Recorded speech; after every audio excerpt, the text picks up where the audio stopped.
Hola, ¿qué tal? Bienvenidos a un capítulo más de Al Día con el Agro. Hoy tenemos un programa muy especial. Vamos a conocer acerca del manejo fitosanitario que debemos darle al aguacate Hass.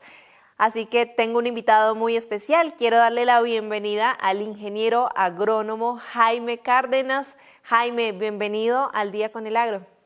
Muchas gracias, un saludo muy especial para todos y muy agradecido por esta oportunidad que nos dan. Ingeniero, cuéntenos cuál ha sido la acogida que ha tenido el aguacate Hass en el mercado internacional. Pues las cifras son muy alentadoras en cuanto al crecimiento que ha tenido la industria como industria. Esto es un proceso muy fuerte de parte de los productores, de los empresarios, de los exportadores, de compañías como Managro, que le han apostado al Hass del 2019 al 2020. El crecimiento de las exportaciones fue muy fuerte. Tuvimos más de 87.000 toneladas exportadas en el 2020, mientras que en el 2019 solamente llegamos a 37.000. Y lo más importante de esto para todos es que hemos logrado acuerdos con Estados Unidos, con Argentina, con Japón, con Corea, con China, para exportar nuestro Hass.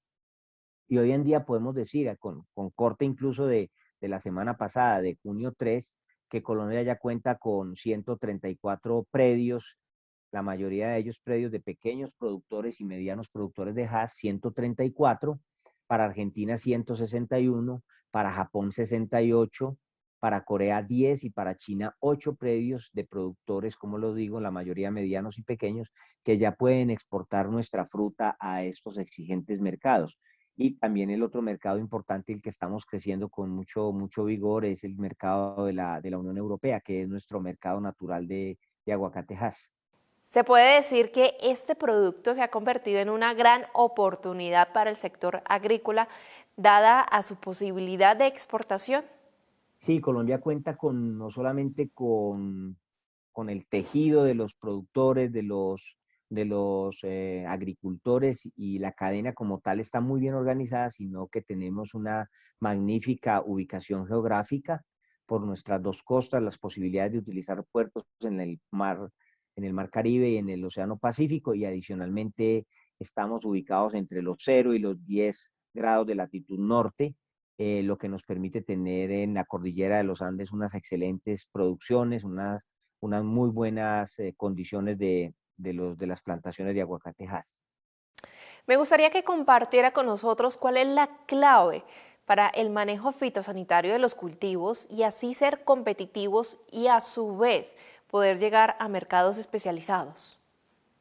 Pues vamos a dar tres claves que son: la primera, esto es una industria, la industria siempre debe fortalecerse o debe soportarse en un excelente material de siembra, un buen patrón para esa copa de Hass que se quiere implementar en campo. La segunda, y muy importante, una muy buena gestión para la asistencia técnica, es decir, un acompañamiento técnico. Compañías como Managro le apostamos a ese acompañamiento y a ese trabajo con los productores en el tema de nutrición, en el tema de manejo de plagas, enfermedades, en el tema de, de ciclos de cultivo, densidades por hectárea. Y la tercera clave es la asociatividad o la gremialidad. Definitivamente hay que aprender de otros gremios, como los floricultores, como los cafeteros, como los palmeros, como los cacaoteros, que han ido avanzando en asociatividad, y de esa manera se va haciendo más sólido el sistema de producción y la cadena como un todo, ¿no? ¿Cuáles son las principales plagas y enfermedades que llegan a afectar el cultivo del aguacate? Esto es muy importante, y eso tiene que ver con el segundo punto del que hablábamos ahora, de las claves que los productores deben tener en cuenta en el manejo de sus cultivos. El tema fitosanitario es el que abre o cierra mercados, y la posibilidad de que nosotros estemos exportando a mercados tan exigentes como el mercado asiático es porque tenemos una buena gestión de plagas y enfermedades. Tenemos tres problemas fitosanitarios que son de especial atención porque son cuarentenarios, es decir, tienen un monitoreo y una vigilancia especial por parte de los países que nos reciben nuestro aguacate Hass.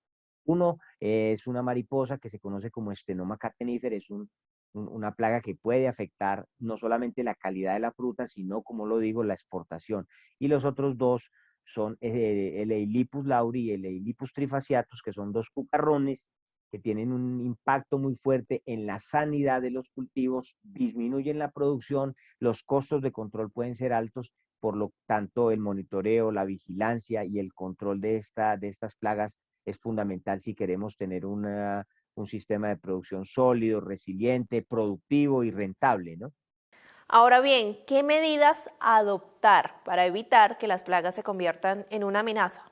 Yo creo que hay tres o cuatro medidas que el equipo de Manago viene recomendando. La primera, un monitoreo permanente de los cultivos para detectar de manera temprana la presencia o la prevalencia de alguna de estas tres plagas. La segunda, que es muy importante, aunque parece pues obvia, ¿cierto? Y es, no se puede dejar sobremadurar los frutos en los árboles y adicionalmente no se puede permitir que haya frutos caídos en el suelo. Es una práctica que se debe hacer cada semana, cada 7 días de manera rigurosa. Y es pase por cada uno de los árboles, recolecte esos frutos que han caído y llévelos a una fosa en donde utiliza cal y se hace una disposición adecuada de acuerdo a las recomendaciones de los agrónomos y esto baja totalmente la condición de amenaza de esas posibles presencia de plagas en los cultivos. ¿Existen métodos en el país que sean eficaces y eficientes, tanto en costos como también para evitar problemas tanto en las personas como en el medio ambiente durante este control de plagas y enfermedades?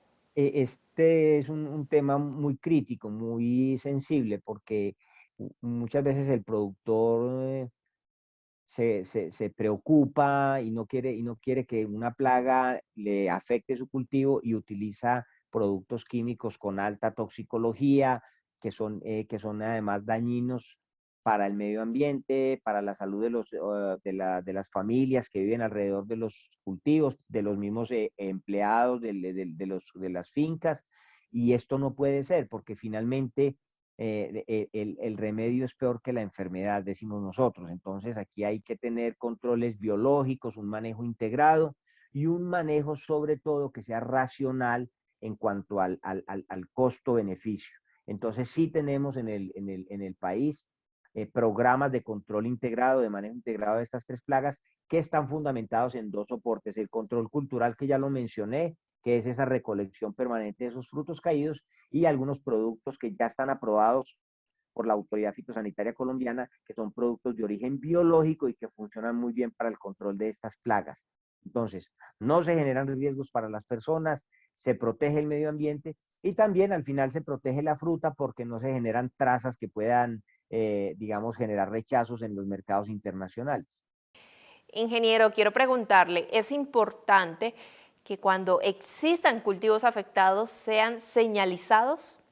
Sí, en las fincas normalmente hay lotes que tienen más horas de luz, que tienen de pronto problemas más de encharcamiento o de humedad relativa alta. Entonces es importante ubicar en la finca esos lotes, esos puntos que llamamos nosotros puntos calientes y sobre esos puntos calientes hacer los controles y hacer, digamos, un poco más de trabajo fitosanitario para evitar que las poblaciones de plaga puedan aumentarse. Los agricultores deben evitar establecer cultivos de aguacate en lotes que ya hayan sido afectados por algún patógeno. Pues mire que hay un habitante de los suelos que es un patógeno que se conoce como fitóptora. La fitóptora se beneficia se siente muy favorecida cuando los productores establecen cultivos de aguacate en suelos que son digamos que se encharcan fácilmente. Entonces, una de las prácticas es hacer drenajes o evitar este tipo de suelos para las siembras del cultivo. Normalmente lo que utilizamos o lo que se debe utilizar es que sean suelos francos, francoarenosos, verificar los contenidos de materia orgánica que estén más o menos sobre alrededor del 5% y obviamente tener en consideración que si es necesario hacer canales de drenaje o de escorrentía para que esos lotes no se encharquen, facilitaría mucho el vigor y el desarrollo del sistema de raíces de la planta. En el momento de erradicar aquellos árboles que se encuentren afectados, también es importante hacer algún control en los árboles aledaños. No necesariamente, depende del tipo de daño que se tenga o del tipo de patógeno que se esté controlando. Pero lo que sí es clave Y una recomendación importante es evite tener sitios perdidos o sitios improductivos en un lote, porque un agricultor, recuerdo mucho un caso reciente, un agricultor decía, yo tengo 300 árboles por hectárea, en una hectárea yo tengo mis 300 árboles. Cuando fuimos a verificar, tenía más del 10% de árboles perdidos porque se habían muerto o porque no había, digamos, se había hecho la resiembra a tiempo. Y esas zonas improductivas en un lote son claves digamos, para generar productividad y rentabilidad y la producción que uno está esperando. Entonces, lo más importante aquí es reemplazar esos árboles y mantener el total de árboles por hectárea que se requiere. Y lo prometido es deuda. En ese espacio vamos a resolver algunas inquietudes que tienen todos ustedes, nuestros televidentes y por supuesto los agricultores. Vamos a responder la primera pregunta que tiene uno de nuestros televidentes y pregunta Jaime, ¿por qué mis frutos se mantienen pequeños y delgados? ¿Qué estoy haciendo mal? Vamos a dar una recomendación general para las preguntas que puedan tener los televidentes y las personas que nos están viendo y que están participando de este programa. La recomendación general es, en los municipios, en los departamentos, las secretarías de agricultura apoyan a los productores y les hacen un acompañamiento. Los equipos de las empresas como Managro también hacemos un acompañamiento. Y adicionalmente hay instituciones como Agrosavia, antes se conocía como Corpoica, y como el ICA, que también pueden dar algún tipo de asesoría, acompañamiento y apoyo para resolver en cualquier cantidad, digamos, de inquietudes que son muy válidas y que los agricultores siempre tienen. Frutos pequeños están normalmente asociados a problemas de nutrición.